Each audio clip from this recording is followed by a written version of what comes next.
नमस्कार दोस्तों, आज की इस वीडियो में हम बात करने वाले हैं विटामिन डी टेस्ट के बारे में। दोस्तों 2,5 हाइड्रोक्सी विटामिन डी टेस्ट शरीर में विटामिन डी के स्तर पर नज़र रखने का सबसे बेहतर तरीका माना जाता है। खून में 2,5 हाइड्रोक्सी विटामिन डी की मात्रा का कम होना एक अच्छा संकेत होता है जो कि आपके शरीर में विटामिन डी की मात्रा को बताता है। अगर आपके शरीर में विटामिन डी की मात्रा अत्यधिक कम या ज़्यादा होती है तो इस टेस्ट की मदद से उसे तय कर लिया जाता है। इस टेस्ट को 2,5-OH विटामिन डी और कैल्सिडियोल 2,5 हाइड्रोक्सी कोलेकैल्सिफेरॉल टेस्ट भी कहा जाता है। ये ऑस्टियोपोरोसिस यानी कि हड्डियों में कमजोरी और रिकेट्स यानी कि हड्डियों में विकृति की जांच हेतु एक महत्वपूर्ण टेस्ट हो सकता है। विटामिन डी दो रूपों में मौजूद होता है, विटामिन D3 जिसे कि हम कोलेकैल्सिफेरॉल कहते हैं और विटामिन D2 जिसे कि अर्गोकैल्सिफेरॉल कहते हैं। विटामिन D3 को पशु उत्पादों का सेवन करके और त्वचा को धूप के संपर्क में लाकर प्राप्त किया जा सकता है, जबकि विटामिन D2 को पेड़ पौधों से मिलने वाले खाद्य पदार्थों से छोटी मात्रा में प्राप्त किया जा सकता है। दोस्तों बात की जाए कि विटामिन डी टेस्ट क्या होता है, तो विटामिन डी शरीर में कैल्शियम और फॉस्फेट को नियंत्रित करने में मदद करता है। विटामिन डी शरीर को कैल्शियम अवशोषित करने में भी मदद करता है, जिससे कि जिंदगी भर हड्डियां मजबूत रहती है। शरीर द्वारा विटामिन डी को उपयोग करने से पहले विटामिन डी शरीर की विभिन्न प्रक्रियाओं से गुजरता है और इसका सबसे पहला परिवर्तन लिवर में होता है। यहाँ पर विटामिन डी को एक केमिकल में बदला जाता है जिसे कि 2,5 हाइड्रोक्सी विटामिन कहा जाता है। विटामिन डी टेस्ट द्वारा खून में इसी केमिकल की मात्रा को मापा जाता है। बात की जाए कि विटामिन डी टेस्ट क्यों किया जाता है, तो 2,5 हाइड्रोक्सी विटामिन डी टेस्ट ये जानने का सबसे सटीक तरीका है कि आपके शरीर में विटामिन डी की कितनी मात्रा है। टोटल 2,5 हाइड्रोक्सी विटामिन डी का स्तर शरीर में विटामिन डी की पर्याप्त मात्रा का संकेत देता है। टेस्ट का रिजल्ट ये दिखाता है कि आप पर्याप्त मात्रा में विटामिन डी ले रहे हैं या फिर नहीं। अगर आपको विटामिन डी के लिए सप्लीमेंट्स या धूप द्वारा विटामिन लेने की ज़रूरत है तो इसका भी टेस्ट की मदद से पता लगा लिया जाता है। और बात की जाए कि विटामिन डी टेस्ट का उपयोग किसके लिए किया जाता है, तो अगर विटामिन डी की मात्रा में अधिकता या कमी के कारण हड्डियों में कमजोरी, हड्डियों की विकृति या कैल्शियम के असामान्य मेटाबॉलिज्म वगैरह की समस्या है तो उसका पता लगाने के लिए इस टेस्ट का इस्तेमाल किया जाता है। पैराथायरॉयड ग्रंथि के कार्यों से संबंधित समस्याओं की जांच करना और उन पर नज़र रखना, क्योंकि विटामिन डी के एक्टिवेशन के लिए PTH यानी कि पैराथायरॉयड हार्मोन ज़रूरी होता है।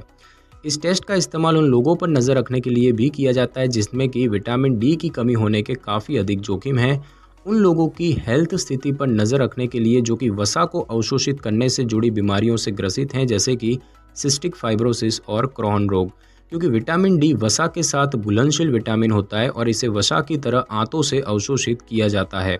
जिन लोगों की गैस्ट्रिक बाईपास सर्जरी हुई है और वे पर्याप्त मात्रा में विटामिन डी को अवशोषित नहीं कर पा रहे हैं, उनके हेल्थ पर नज़र रखने के लिए भी विटामिन डी टेस्ट किया जाता है। और जब डॉक्टर द्वारा विटामिन डी, कैल्शियम, फास्फोरस और मैग्नीशियम सप्लीमेंट वगैरह लिखे जाते हैं तो उनकी प्रभावशीलता पर नज़र रखने के लिए भी विटामिन डी टेस्ट किया जा सकता है। दोस्तों बात की जाए कि विटामिन डी टेस्ट से पहले क्या किया जाता है, तो आमतौर पर टेस्ट करवाने से पहले कुछ खाना पीना छोड़ने की आवश्यकता नहीं होती है। हालांकि ये लेबोरेटरी और उसके द्वारा इस्तेमाल की जाने वाली टेस्ट की विधि पर निर्भर करता है और इसीलिए अगर लेबोरेटरी के अनुसार कुछ दिशा निर्देश मिले हैं तो उनका पालन करना चाहिए। डॉक्टर आपको टेस्ट से 6 या 8 घंटे पहले कुछ खाने या पीने से मना कर सकते हैं।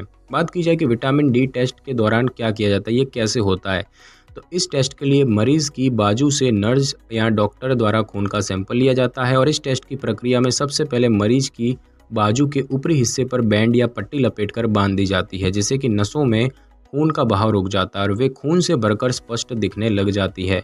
उसके बाद जहां सुई लगानी होती है वहां पर एंटीसेप्टिक द्वारा साफ किया जाता है और फिर नस में सुई लगा दी जाती है और सुई लगने और निकलने के दौरान आपको हल्की सी चुभन महसूस होगी। सुई से एक ट्यूब या शीशी जुड़ी होती है जिसमें कि खून का सैंपल एकत्रित किया जाता है और ये पूरी प्रक्रिया कुछ ही मिनट का समय लेती है। बच्चों और शिशुओं में खून के नमूने लेने के लिए अक्सर उनकी उंगली पर ही हल्की सी सुई लगाकर खून का सैंपल ले लिया जाता है। बात की जाए कि विटामिन डी टेस्ट के बाद क्या किया जाता है, तो खून का सैंपल निकाल लेने के बाद सुई निकाल ली जाती है और खून बहने से रोकने के लिए उस जगह पर रुई का टुकड़ा रख दिया जाता है या बैंडेज लगा दी जाती है। खून निकलने के दौरान हल्की सी चुभन महसूस होती है और बाद में हल्का सा निशान या फिर नीला भी पड़ सकता है। दोस्तों बात की जाए कि विटामिन डी टेस्ट के जोखिम क्या होते हैं, तो दोस्तों टेस्ट हेतु खून निकालना थोड़ा दर्द दे सकता है। हालांकि हर व्यक्ति की नसें और धमनियां आकार में दूसरे व्यक्ति से छोटी या बड़ी हो सकती है। यहाँ तक कि एक हाथ की नसें दूसरे हाथ की नसों से आकार और बनावट में अलग हो सकती है। खून निकालना किसी एक व्यक्ति में दूसरे व्यक्ति के मुकाबले दर्दनाक या कठिन भी हो सकता है या कम दर्द वाला और आसान भी हो सकता है। हालांकि इसमें स्वास्थ्य से जुड़े जोखिम कम ही होते हैं और ये काफ़ी हद तक संभव है कि किसी व्यक्ति को कुछ जटिलताओं में से एक या अधिक महसूस हो सकती है, जैसे कि अत्यधिक खून बहना, बेहोशी या सिर घूमना, हेमेटोमा होना यानी कि त्वचा के नीचे खून जमा होना, या फिर इन्फेक्शन होना यानी कि त्वचा में छेद होने के कारण इन्फेक्शन का भी हल्का सा जोखिम बन जाता है। और अब हम दोस्तों जानेंगे कि विटामिन डी टेस्ट के रिजल्ट और नॉर्मल रेंज क्या होते हैं। तो दोस्तों टेस्ट का रिजल्ट आपकी उम्र, लिंग और टेस्ट के लिए इस्तेमाल की गई टेस्ट विधियों पर निर्भर करता है। अलग अलग लेबोरेटरी के रिजल्ट में भी थोड़ा बहुत अंतर मिल ही जाता है। विटामिन डी के स्तर को 2,5 हाइड्रोक्सी स्तर द्वारा नैनोमोल्स प्रति लीटर या नैनोग्राम प्रति मिलीलीटर के माप में मापा जाता है। जिसके परिणामों की बात करें तो अगर बात की जाए कि कमी की, तो 30 नैनोमोल्स प्रति लीटर से कम होना, और संभावित कमी की बात करें तो 30 नैनोमोल्स प्रति लीटर से 50 नैनोमोल्स प्रति लीटर के बीच होना। नॉर्मल रेंज की बात करें तो 50 नैनोमोल्स प्रति लीटर से 125 नैनोमोल्स प्रति लीटर के बीच होना, और अधिकतम स्तर की बात करें तो 125 नैनोमोल्स प्रति लीटर से अधिक होना। अगर आपके शरीर में विटामिन डी का स्तर कम हो गया है और आपको हड्डियों में दर्द के लक्षण महसूस हो रहे हैं, तो आपके डॉक्टर हड्डियों की सघनता यानी कि मजबूती की जांच करने के लिए एक स्पेशल स्कैन कर सकते हैं। हड्डियों के स्वास्थ्य स्थिति को पता करने के लिए इसी दर्द रहित स्कैन का इस्तेमाल किया जाता है।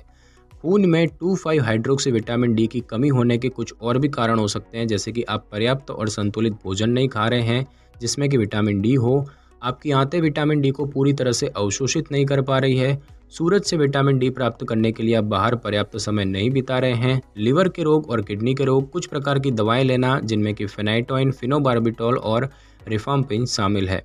कुछ प्रमाणों के मुताबिक विटामिन डी की कमी कुछ अन्य रोग जैसे कि कैंसर, प्रतिरक्षा प्रणाली रोग और हृदय संबंधी रोगों से भी जुड़ी हुई हो सकती है। विटामिन डी का उच्च स्तर आमतौर पर विटामिन की अधिक गोलियां लेने या अन्य सप्लीमेंट लेने के कारण होता है। विटामिन डी की उच्च खुराक हाइपर विटामिनोसिस डी नामक स्थिति पैदा कर सकती है। हाइपर विटामिनोसिस काफ़ी दुर्लभ स्थिति होती है, पर इसकी स्थिति गंभीर होने पर यह आपको लीवर और किडनी से संबंधित समस्याओं के जोखिम में डाल सकती है। विटामिन डी के उच्च स्तर का कारण बहुत ही कम मामलों में खाए गए खाद्य पदार्थ या धूप से ली गई विटामिन डी हो पाता है। दोस्तों बात की जाए कि विटामिन डी टेस्ट कब करवाना चाहिए, तो डॉक्टर कई अलग अलग वजहों से 2,5 हाइड्रोक्सी विटामिन डी टेस्ट करवाने का अनुरोध कर सकते हैं, और इस टेस्ट की मदद से इस बात का पता लगाया जा सकता है कि हड्डियों में कमजोरी और अन्य असामान्यताओं का कारण कहीं विटामिन डी के स्तर में कमी या अधिकता तो नहीं है। और इसका इस्तेमाल उन लोगों के हेल्थ पर नज़र रखने के लिए भी किया जाता है जिनमें विटामिन डी की कमी होने के उच्च जोखिम है। तो जिन लोगों में विटामिन डी का स्तर कम होने का उच्च जोखिम होता है वे हैं जो लोग सूरज के संपर्क में बहुत ही कम आते हैं, वृद्ध लोग, मोटापे से ग्रसित लोग, शिशु जो केवल स्तनपान करते हैं, जिन लोगों ने गैस्ट्रिक बाईपास सर्जरी करवाई, और कुछ ऐसी बीमारियां जो आंतों को प्रभावित करती है और शरीर को पोषक तत्व अवशोषित करना मुश्किल बना देती है, जैसे कि क्रॉन रोग। अगर डॉक्टरों ने विटामिन की कमी का पहले ही पता लगा लिया है तो वे फिर भी विटामिन डी टेस्ट करवाने के लिए बोल सकते हैं, ताकि ये सुनिश्चित किया जा सके कि इलाज ठीक से काम कर रहा है या फिर नहीं। तो दोस्तों आज की इस वीडियो में बस इतना ही। अगर आपको मेरी ये वीडियो और जानकारी अच्छी लगी हो तो वीडियो को लाइक और शेयर कर दीजिए, और कमेंट करना बिल्कुल भी ना भूलें। और अगर आप हमारी चैनल पे नए हैं तो चैनल को कर लें सब्सक्राइब और बेल आइकन के बटन को ज़रूर क्लिक कर लें, ताकि मेरी नई वीडियो की नोटिफिकेशन सबसे पहले आपको मिल सके। Thanks for your time.